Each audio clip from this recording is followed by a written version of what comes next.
Very good morning.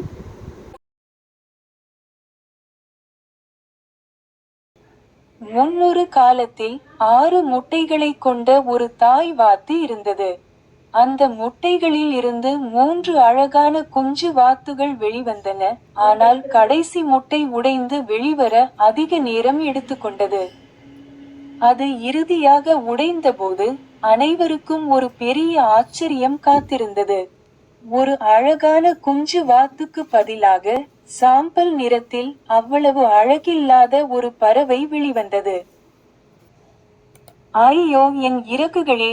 மற்ற குஞ்சு வாத்துகள் அதை கேலி செய்யத் தொடங்கி பல பெயர்களைச் சொல்லி அழைத்தன. பாவம், அந்த பறவைக்கு மிகவும் வருத்தமாக இருந்தது. அதனால் அது அங்கிருந்து பறந்து செல்ல முடிவு செய்தது. ஆனால் என்ன நடந்தது தெரியுமா? இப்போது அதற்கு ஒரு அழகான வீடு இருந்த போதிலும் நமது சிறிய பறவைக்கு இன்னும் தனிமையாகவே உணர்ந்தது.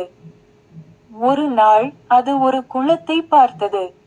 உடனே அதில் குதிக்க வேண்டும் என்ற ஆசையை அடக்க முடியவில்லை. ஐயோ! குளிர்காலம் வந்தது. குளத்தை உறைய வைத்து அந்த பறவையை அதன் பனிக்கரங்களில் சிக்க வைத்தது. வசந்த காலம் வந்தபோது அந்த பறவை மீண்டும் தன் சிறகுகளை விரிக்க வேண்டிய நேரம் வந்தது. அது சுற்றிலும் பார்த்தபோது சில அற்புதமான அன்னப்பறவைகள் குளத்தில் அழகாக நீந்திக் கொண்டிருப்பதைக் கண்டது.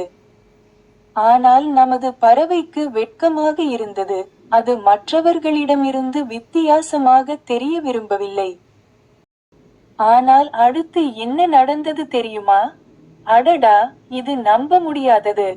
தண்ணீரில் தன் பிம்பத்தை பார்த்தபோது அதனால் தன் கண்களையே நம்ப முடியவில்லை.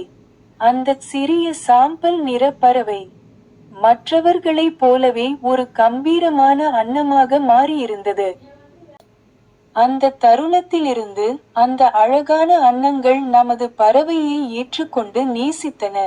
இந்த கதையின் நீதி என்னவென்றால், விஷயங்கள் கடினமாக இருக்கும் போதும் நாம் மற்றவர்களிடமிருந்து வித்தியாசமாக உணரும் போதும் நாம் ஒருபோதும் கைவிட்டுவிடக்கூடாது. நமது இறகுகள் கொண்ட நண்பனைப் போலவே நாமும் மாறி நமக்கான மகிழ்ச்சியை கண்டறிய முடியும். எனவே என் நண்பர்களே, உங்கள் இறகுகளைச் சிலிர்த்துக் கொள்ளுங்கள். உங்கள் தனித்துவத்தை ஏற்றுக்கொள்வதை ஒருபோதும் மறக்காதீர்கள். நீதி: ஒருபோதும் மற்றவர்களை அவர்களின் தோற்றத்தைக் கொண்டு மதிப்பிடாதீர்கள். Thank you and bye. Like, share and subscribe for more videos.